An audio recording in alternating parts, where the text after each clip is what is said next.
মিয়ানমারের বিদ্রোহী গোষ্ঠীগুলোকে সন্ত্রাসবাদী পথ ছেড়ে দলীয় রাজনীতি এবং নির্বাচনে অংশগ্রহণের মাধ্যমে চলমান সংঘাত বন্ধের আহ্বান জানিয়েছে সামরিক জান্তা সরকার। যদিও প্রস্তাবিত শান্তি চুক্তি প্রত্যাখ্যান করেছে বিদ্রোহী গোষ্ঠীসহ জাতীয় ঐক্য সরকার।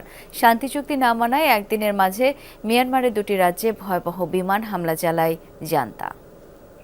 শ্রীলঙ্কা আবারও রপ্তানিতে শীর্ষে। ৩ বছর পর বিদ্রোহী গোষ্ঠীগুলোকে অস্ত্র রেখে রাজনৈতিক সংলাপের মধ্য দিয়ে দণ্ড নিরসনের প্রস্তাব দিয়েছে মিয়ানমারের জান্তা সরকার। জানিয়েছে প্রয়োজনে নির্বাচনেও অংশ নিতে পারবেন সশস্ত্র গোষ্ঠীগুলো, কিন্তু শর্ত দেশজুড়ে রক্তপাত বন্ধ করতে হবে।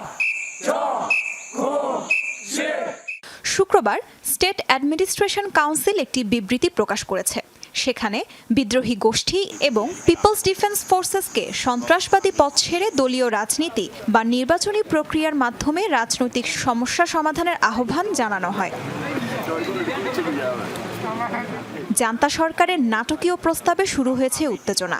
৩ বছর ধরে চলা জাতিগত সহিংসতার অবশেষে সমাপ্তি হবে কিনা এ নিয়ে যখন চলছে জল্পনা কল্পনা, তখনই সামরিক জান্তা বাহিনীর এই প্রস্তাব প্রত্যাখ্যানের ঘোষণা দেয় বিদ্রোহী গোষ্ঠী এবং সরকার বিরোধী ছায়া সরকার ন্যাশনাল ইউনিটি গভর্নমেন্ট। জান্তা সরকারের এমন প্রস্তাবে তৈরি হয়েছে ধোঁয়াশা। লাগাতার সশস্ত্র বিদ্রোহী গোষ্ঠীদের আক্রমণে কোণঠাসা হয়েই আপোষের সিদ্ধান্ত জান্তা সরকারের, এমনটাই মনে করছেন বিশ্লেষকরা।